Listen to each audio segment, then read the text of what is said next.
Hare Krishna. So, Abhishek Prabhu, I hope everybody can hear me speaking now. Yes, Prabhuji, everyone can hear. Thank you, everyone, for coming today evening all the way from Mumbai to Udupi to give me your wonderful association. I want to thank each and every one of you for giving me shelter, for giving me an opportunity to glorify Lord Sri Ram. Although I'm so far away from you, and but still you've been so kind that you agreed to come and hear about Lord Sri Ram.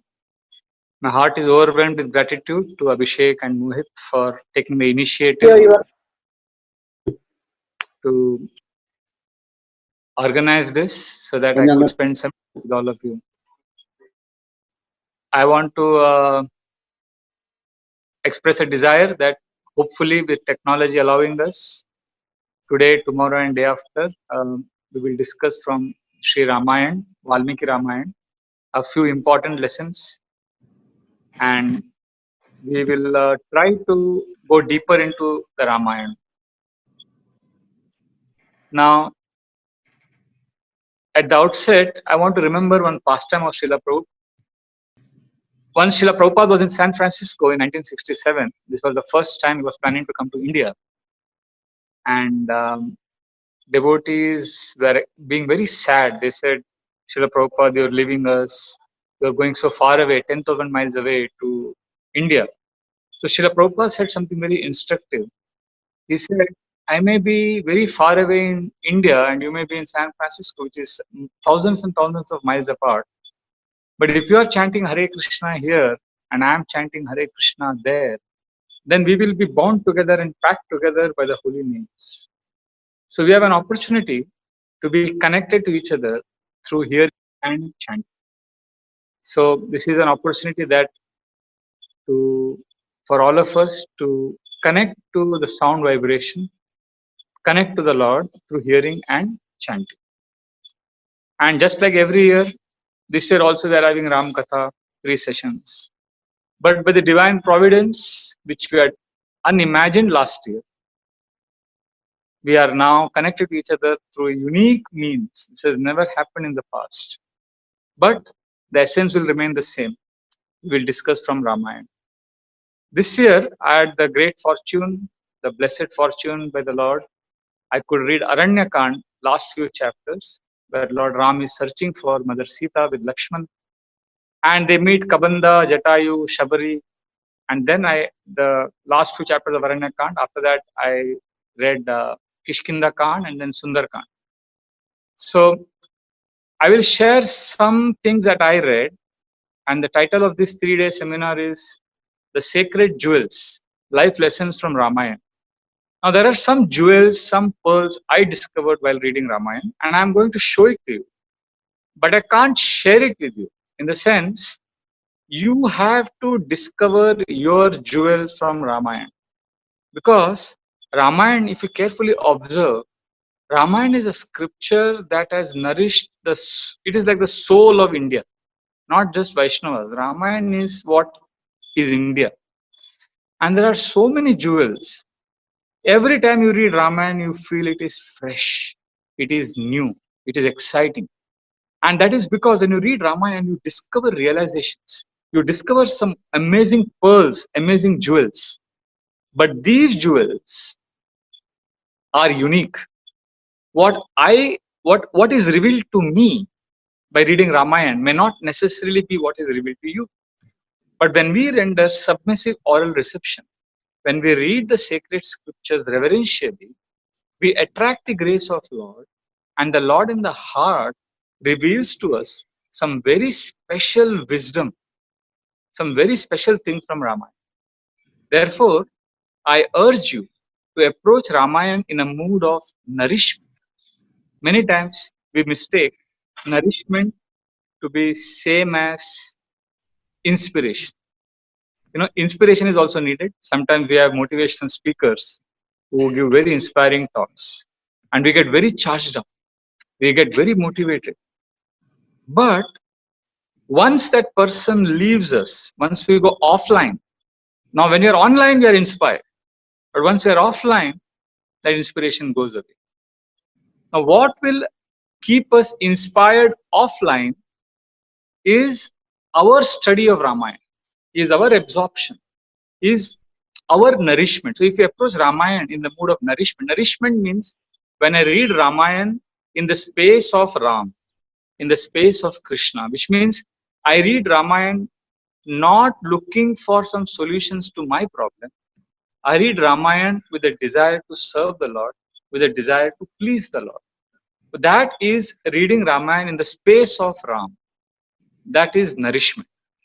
When I read scriptures with the mood that what I can get from this, then I am looking for inspiration, motivation for my own life. So although I'm looking for motivation and inspiration, I'm still stuck in my I space, my world, my head.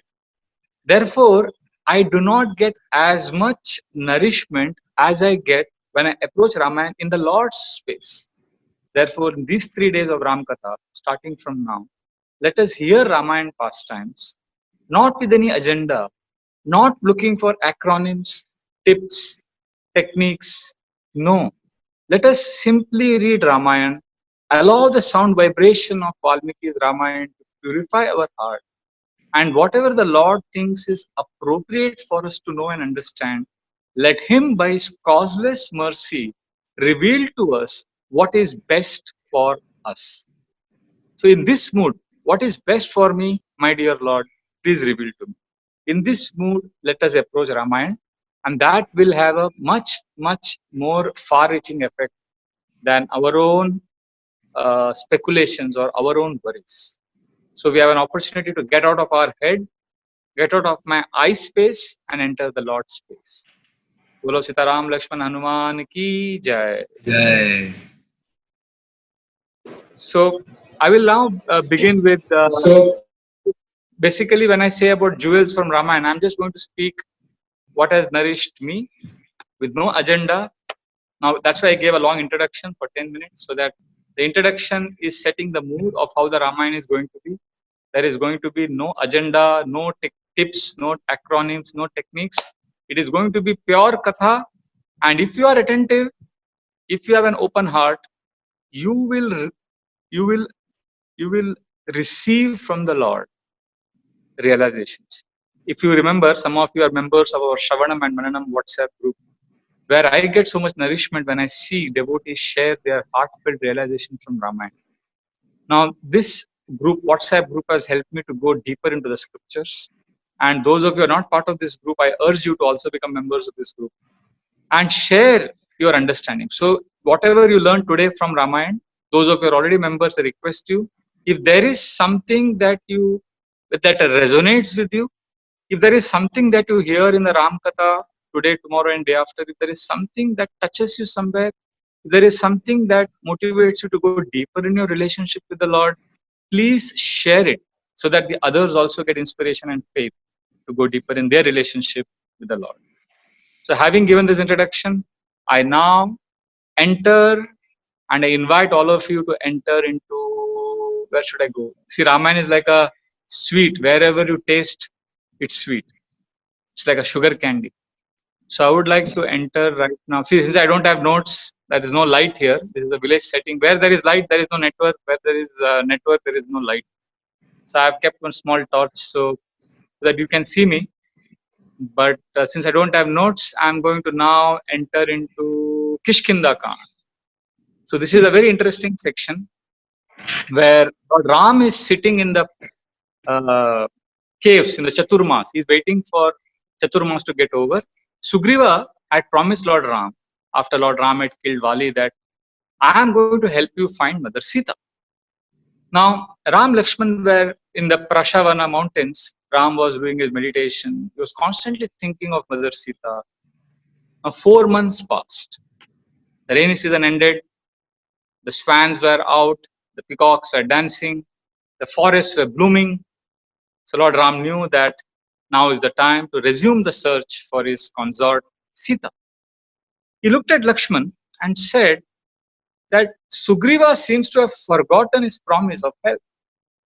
Lakshman, ingratitude is a great sin, and Sugriva is right now suffering from ingratitude. I request you, please go and remind Sugriva of the promise that he made to us that he would help us find Sita. And Lord Ram was actually angry. So if Ram gets little angry, Lakshman gets more angry.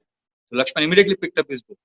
Lakshman said, I will send Sugriva to the abode of death. I will go and tell him that the road to Vali is still open.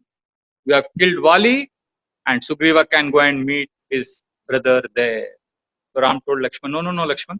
First you explain to him nicely, gently, let him understand.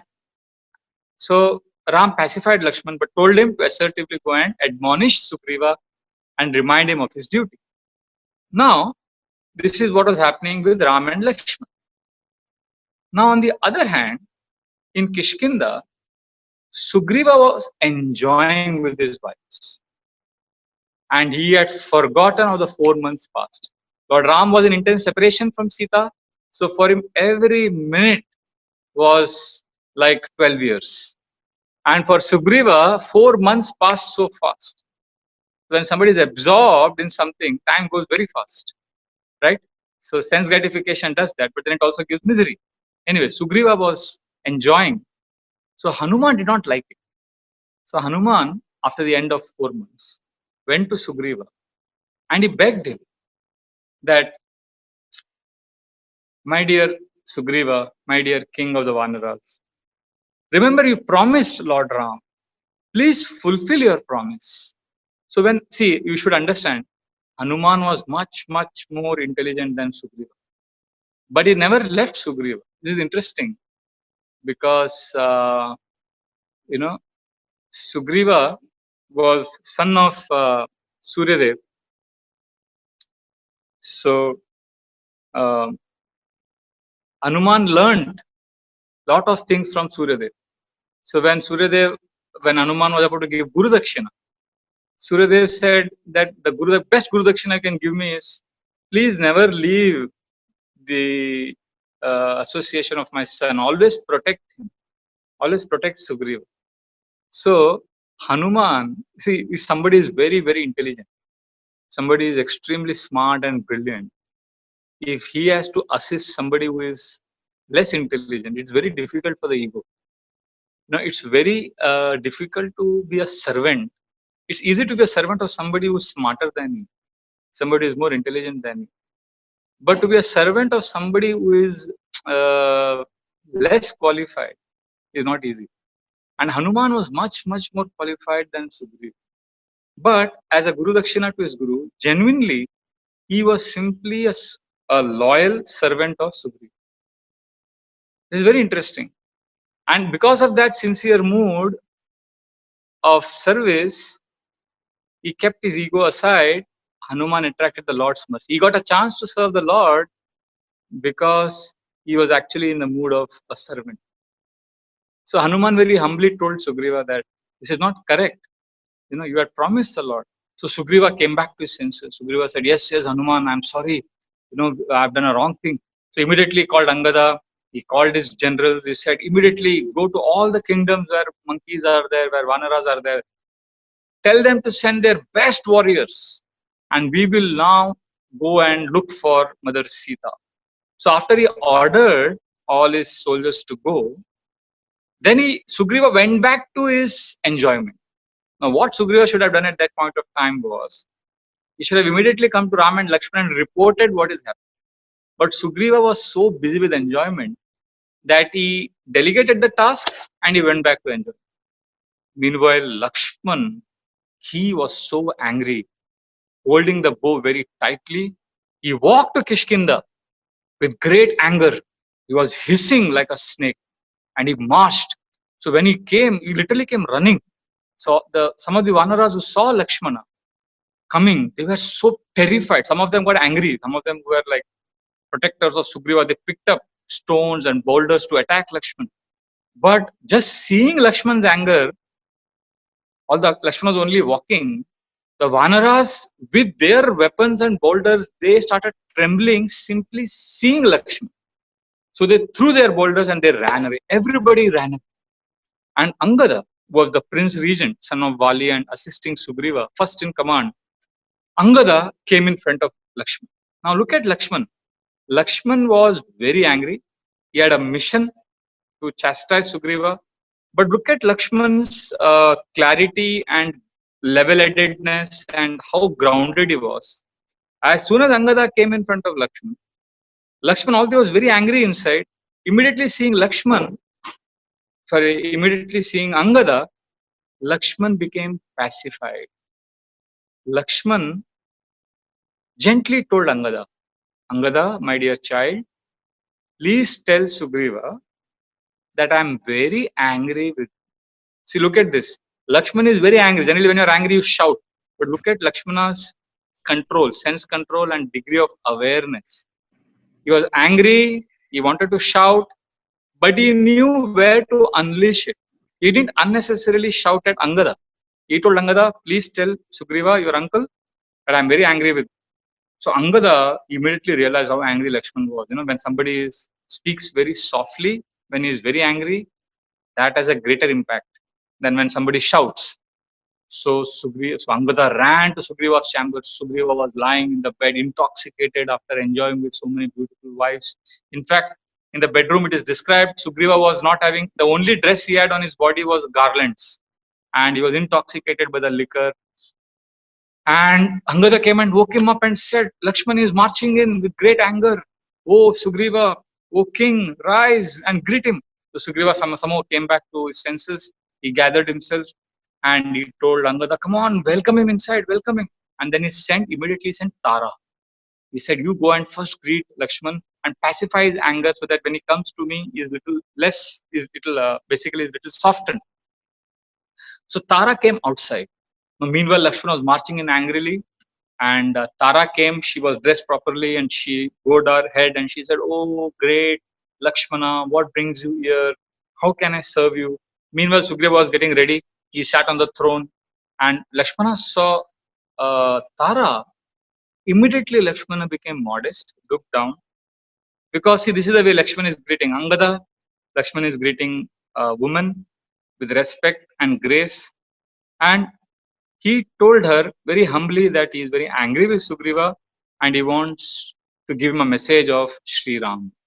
So Tara said, our Lord Sugriva is after all a monkey. He is engaging in sense gratification. And he loves Ram. He wants to serve Ram, but he has forgotten because lust blinds people. And then Tara gave example of Vishwamitra Muni and other great sages who also have slipped from their standards, although they were sincere sadhakas. So she explained how desire to enjoy is very deep rooted. And she assured Lakshmana that Sugriva is indeed helping the Lord. So by this time, Lakshmana had met Angada, then he had Tara, then he walked inside and Sugriva was sitting on the throne. Sugriva came down and Lakshman started shouting at him. Lakshman said, you Sugriva, you are ungrateful. Now Lakshmana quite forgot what Lord Rama had told him. Lord Rama told him to be gentle, to be kind. But Lakshmana was furious. He said, Sugriva, bigger sin than lust is ingratitude. And the biggest problem with lust is it covers our intelligence and it makes us ungrateful. When we only think of my enjoyment, we actually forget all the gifts that we have got from the Lord. And in fact, this is a very profound instruction of Lakshman. If you carefully analyze the modern situation, humanity is only thinking of my enjoyment, sense gratification. So when you think of our sense gratification, we start exploiting the resources of Mother Nature, of Mother Earth, and we actually become ungrateful. We don't think of giving back. And because of that, we get heavy reactions also. Various kinds of diseases that plague our planet is because of indiscriminately exploiting the resources.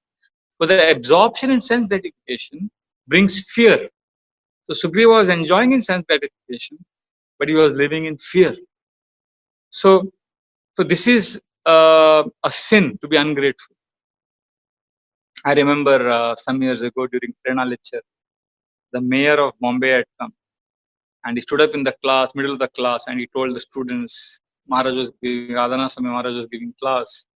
So he said, what is the greatest sin? So Maharaj told him that very Yes. humbly that I agree with you. But in my humble opinion, the greatest sin is if we are not grateful. Ingratitude is the greatest sin. So Lakshman instructed Sugriv like this, and Sugriv then explained to Lakshman his sincere apology. And he also explained how he had already sent his generals to go and get all the monkey soldiers and build an army. So when Lakshman heard that Sugriva had already started the process, Lakshmana felt ashamed that he had got angry with Sugriva. And Lakshman begged forgiveness from Sugriva. And then Sugriva embraced Lakshman, and then they both in a palanquin came together to Lord Ram. So when they came in front of Ram, Sugriva offered full Dandavat Pranam. Ram embraced Sugriva. And the instruction Lord Ram gives Sugriva is extremely profound. Lord Ram tells him that Dharma, Artha, Kama, and Moksha, religion, economic development, sense gratification, and spirituality, liberation, all four are important. Similarly, Lord Ram says that sense gratification, absorption in sense gratification is miserable because it shakes you, it wakes you because you fall down. But in the process, you also destroy yourselves. So like this, Ram instructs Sugriva to abandon sense gratification. And Sugriva, being reinstated in his friendship with the Lord, he then calls all his great generals. And Lord Ram examines the army. And then the search parties go in different directions. So Sugriva, he gives 1 month time to 4 search parties. He says, all of you should come back within 4 weeks and give me a report of whether you have found Sita. So in the northern direction, an entire team headed by Shatabali is sent. In the eastern direction, there is a great Vanara soldier called Vinatha. So he takes an army contingent to search for Mother Sita. On the western side, Sugriva dispatches Sushena and his entire army. And the southern direction is headed by Angada, who is assisted by Hanuman and Jambavan. Now, because Sugriva and most of the devotees felt, Vanaras felt, that it is very likely that Ravana had taken Sita on the southern direction because they had seen him flying towards the south. And since the Rakshasas, they generally hide their places of residence, they have a lot of mystical powers. So they did not exactly know where Ravana was. But they suspected that he is very likely to be in the southern direction. Therefore, Ram called Hanuman, saying that of all the search parties, I have a great feeling in my heart that your search party will discover Sita. So when you meet Sita, please give her this ring and tell her that I am eagerly looking to come and rescue her. So Hanuman very reverentially took that ring, and with great enthusiasm, all the 4 parties left. But in the 4 weeks, none of them could find Sita, and they all came back. Meanwhile, Angada's party, because they spent almost 6 weeks, and they were so distressed that they could not find Sita. In fact, at one point of time, this Hanuman and Angada's party, they saw a huge Rakshasa appear in the forest. Angada thought that this is Ravana, and he punched him hard and killed him. But killing the Rakshasa was so easy, and after killing him, they all realized this cannot be Ravana. Ravana cannot be killed so easily. So then they continued their search, and then they were so distressed, they were so thirsty and hungry, and suddenly they saw one cave. And from inside the cave, they saw beautiful birds coming out, and from the wings of those birds, there were water drops falling. So they realized that there is some reservoir of water inside the cave. So all the monkey soldiers made a chain holding each other's hand so that they don't get lost. And they went inside the cave. And after walking inside for a long time, they found suddenly effulgent light coming inside the cave. And they were shocked to find that there were beautiful lakes, reservoirs of water, beautiful golden mansion. And they went inside that mansion. This is all inside the cave, mind you. And there they saw a beautiful banquet hall and such opulent food and drinks. And in the middle of all of that, there was one very ascetic lady dressed in tapaswini's robes, and she was sitting. And the monkey soldiers were shocked. They said, "Who are you?" She said, I am Swayam Prabha. My master Mayavi had a lot of attraction for an Apsara. And Indra also was attracted to that Apsara. And my master Mayavi and that Indra, they had a fight, and Indra killed Mayavi. And then Mayavi's uh, consort, this Apsara, I was a servant. So we stayed here in this mansion for many years. Then the Apsara has gone back to the heavenly planets. And now I am doing my penance here. But you are Vanaras serving the Lord. Please enjoy the food and drink. So the Vanaras were so happy. They were famished. They had a big feast. And then they said, now how do we go out? It's a long way out. So Swayam Prabha just smiled and she raised her arms, and immediately they all found themselves out of the cave. They were very fascinated by this experience, and they continued their search. Again, after searching, they felt lost.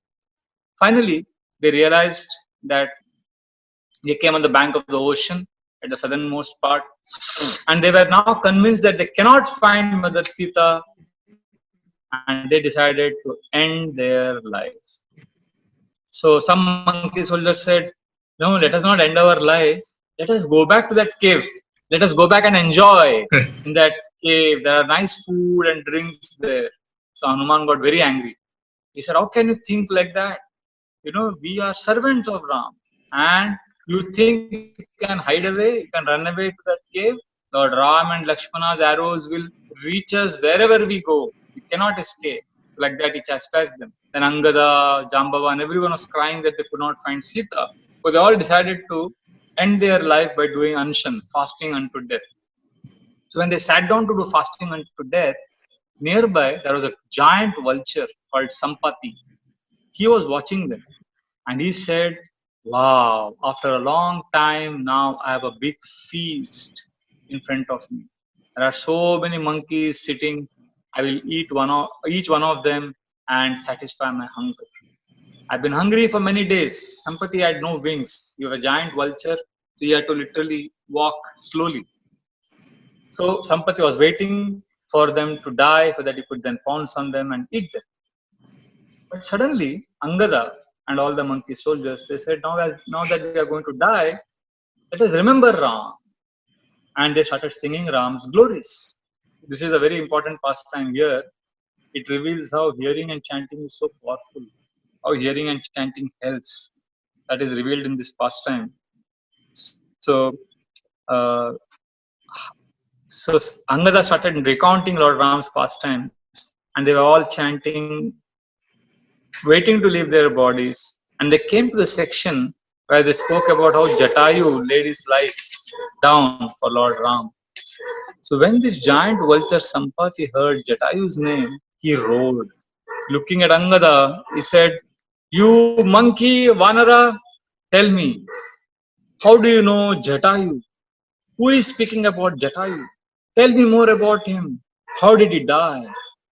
So then Angada explained to Sampati about Jatayu. And then Sampati said, Jatayu is my younger brother. When we were younger, both of us flew very arrogantly. We explored the entire universe. And I and Jatayu flied up to the sun. And when we entered the sun's orbit, it became so hot, and that our wings started burning. And Jatayu was exhausted. To protect Jatayu, I covered him with my wings. But in the process, my wings got burned. And we both fell. And when we fell to earth, we got separated. And I lost my wings forever. And I have lost Jatayu since then. And I always thought about him. Now that you are mentioning Jatayu's name, and he has given his life in service of Lord Ram, I feel great sadness that I lost my dear brother, but I also feel proud of him that he gave his life for Lord Ram. Then Sampati offered oblations to Jatayu, and he explained something very interesting. He said, when I fell down from the skies, I had lost my wings. I thought now my life is useless. I wanted to commit suicide. I wanted to end my life. So I went to a rishi called Chandrama Rishi. And this rishi told me, don't end your life. There is a reason why your wings are gone.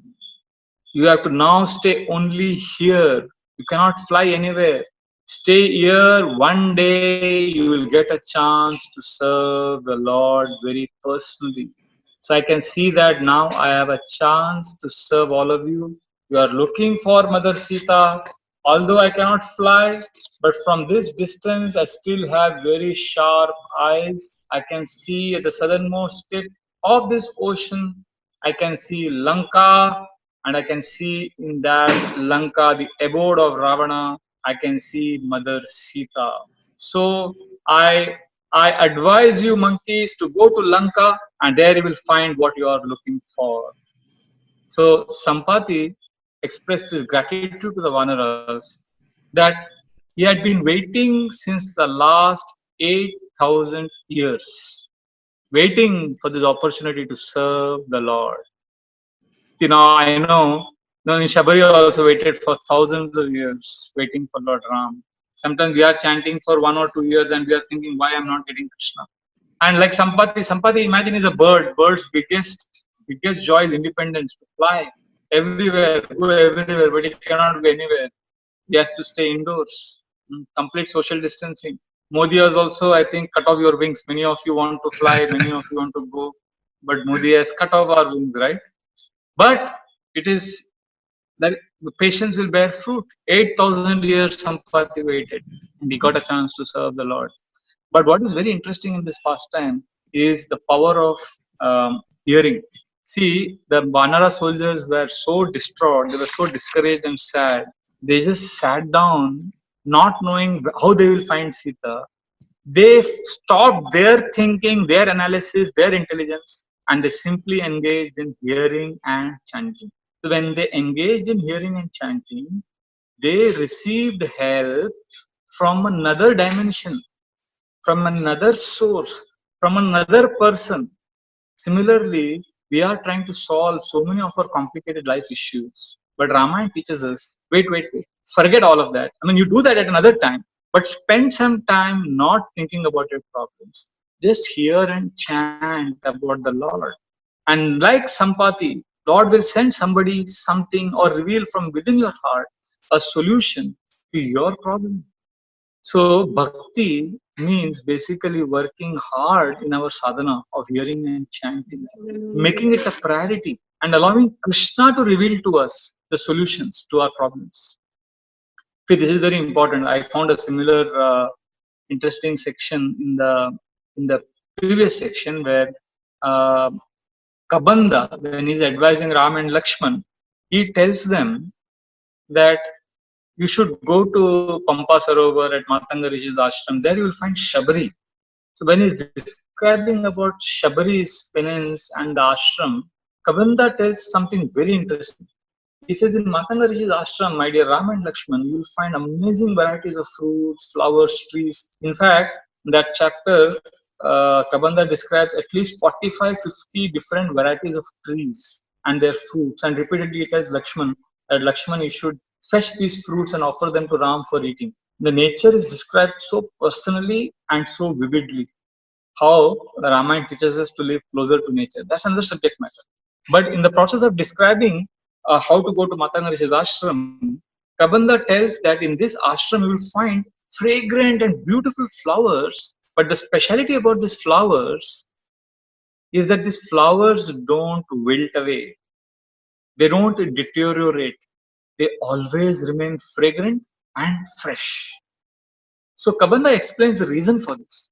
He says these flowers are special. These flowers are not ordinary flowers. The sages, the disciples of Matanga, they would work hard the whole day. They would go to the forest, they would get firewood, and they would serve their guru. So, in the process of serving and because of their dedication, when they would sweat, the drops of perspiration from their body would fall on the ground. And as soon as that perspiration drop would fall on the ground, it would immediately become a fragrant flower which would remain fresh forever. So these are flowers from the dedication of the devotees and sages in Matanga Rishi's ashram. This is a very, very profound section. Many times in our bhakti, of course, Kabanda tells Ram and Lakshman that you go and enjoy these flowers. In our bhakti also, When we see, like if you, for example, when I hear Prabhupada's lecture or when I hear my Guru Maharaj's lecture, these lectures were given 30 years ago, 40 years ago. Some Prabhupada lectures were 1966 lectures. In fact, when you read Srila Prabhupada's purport, which were written in 1960s, you still find them fresh. You still find your Guru's books, his Vani, very fresh, insightful, nourishing, because these are like those flowers in Matanga Rishi's ashram. These lectures, these books, and this voice of Guru is like is like a perspiration drop coming out of the dedication of these great devotees. That's why they are fresh.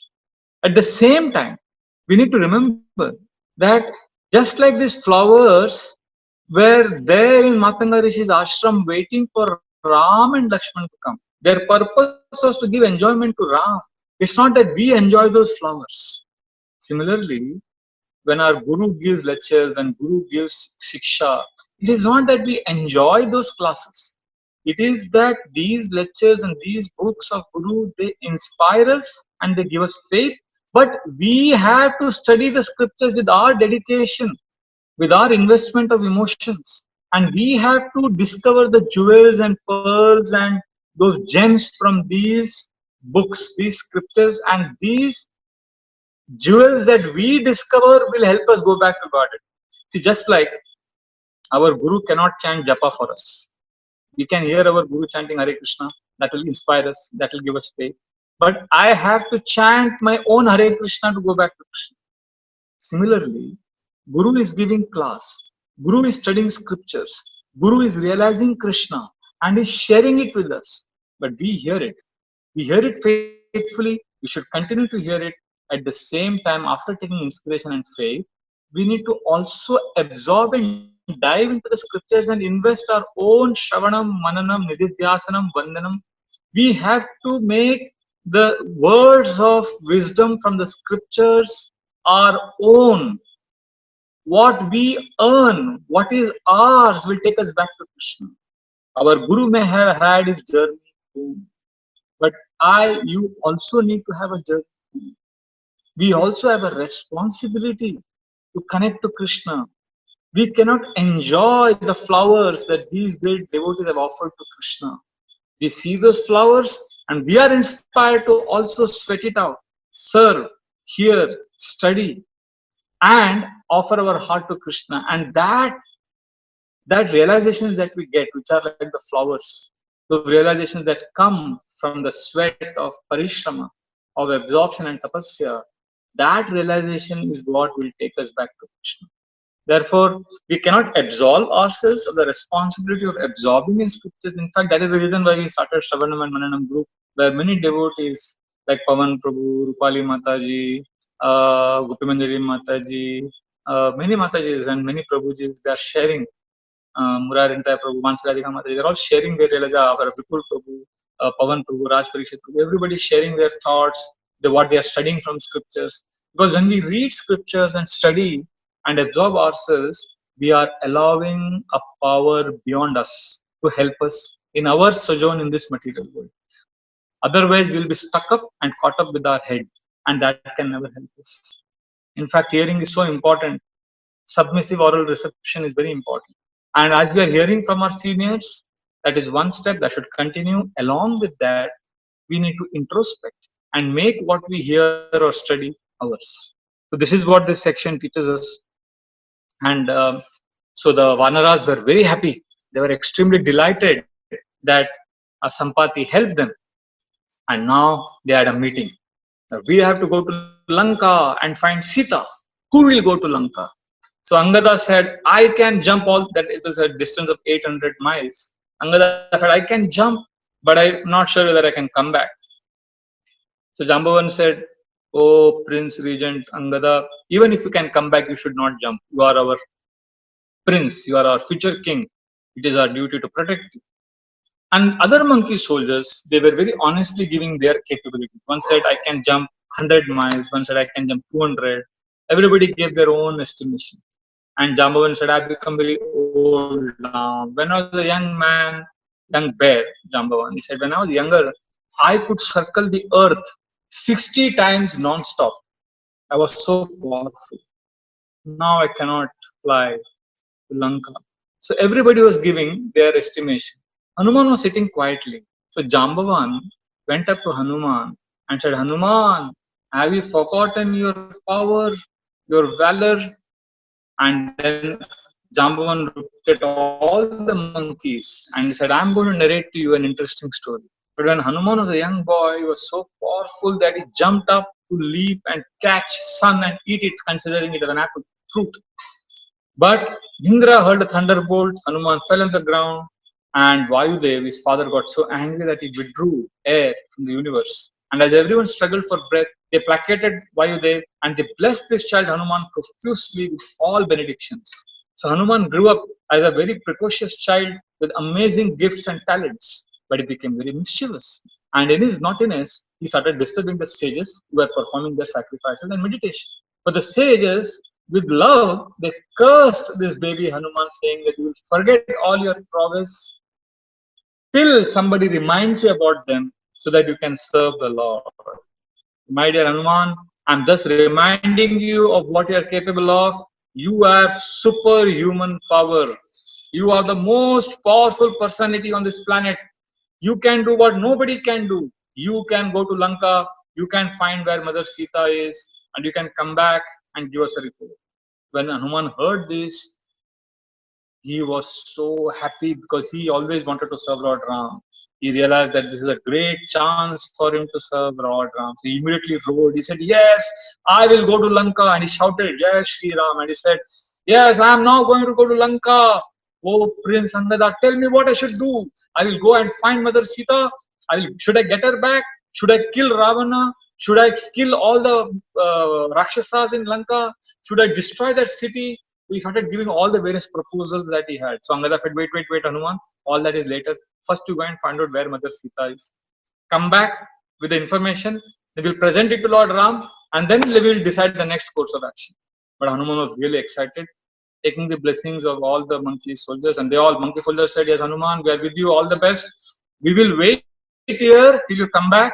And immediately some monkey soldiers stood on Tadasan, some of them stood on Vajrasan, different asanas, standing, doing penance, waiting for Hanuman's success. It was not Hanuman was going alone.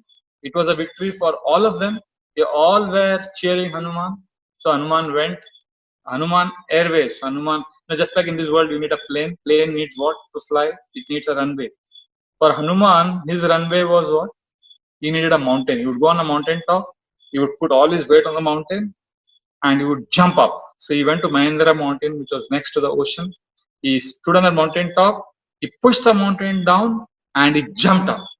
And with such a great force, he jumped that all the trees and the birds and everything got scattered. In fact, Valmiki Muni describes that the flowers and the birds, they all flew with Hanuman. Just like when a dear relative leaves home, all the friends and all the family members, they come with him till the gate.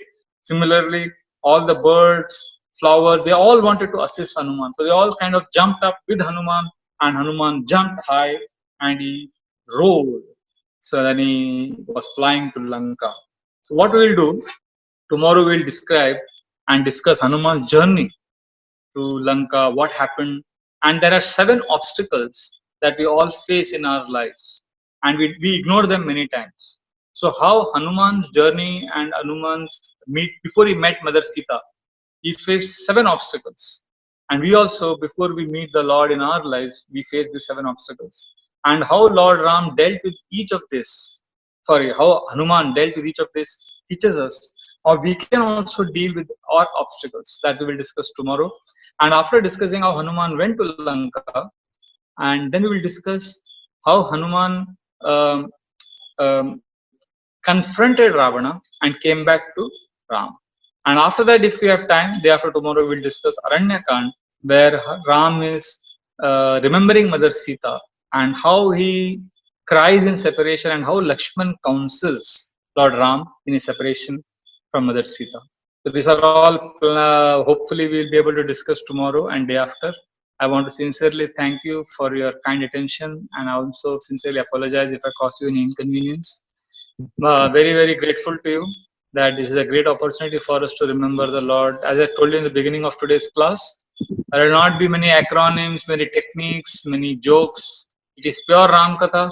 And if you hear sincerely, if you study, these pastimes will reveal lessons to you. And in our WhatsApp group, we can discuss different aspects of Ramayana that nourish us, that inspire us, that give us strength, that give us answers, that reveal to us different aspects of life. So I humbly request you, I humbly beg you. Srila Prabhupada wanted devotees. Srila Prabhupada said that I want to complete Bhagavatam and then I want to write Ramayana and Mahabharata. I want to write detailed commentaries. So Srila Prabhupada had a desire that we all love Lord Ram. In fact, Lord Ram pastimes are so nectarian that if we get attached to Lord Ram, it is said that we may even forget Krishna. Of course, they are both same, but uh, mm, यह वर मांगो कृपा निकेता हृदय बसव श्री अनुज समेता. This is a benediction I asked from the Lord, that यह वर मांगो कृपा Niketa. Oh Lord, please be merciful. That what is that mercy I asked for? Hridaya vaso, you please stay in my heart with your brother and mother Sita. So we are hearing this Ramayana not with any other agenda, but with the desire that the Lord resides in our heart. So we want the Lord to be in our heart so that we can remember Him with gratitude.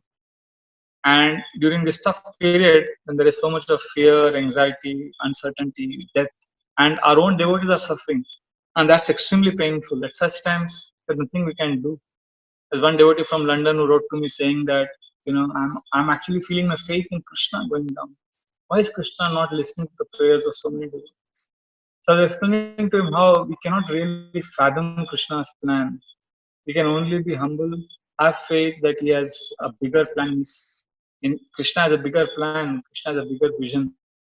We can only submit to him and humbly connect to him by rendering sincere oral reception to his pastimes. So I appeal to you that please have faith. There is no other solution. There are no other shortcuts in bhakti. The only solution is to absorb in Krishna Katha, absorb in the pastimes of the Lord and Lord's devotees, purify our heart, and allow the Lord to bathe us. Allow the Lord to bathe our consciousness with this ceaseless, with this causeless grace. So I sincerely thank you for your kind attention, your patience, and I eagerly and enthusiastically look forward to spending time with you again tomorrow evening at 7:30. बोलो सीताराम लक्ष्मण हनुमान की जय. जय.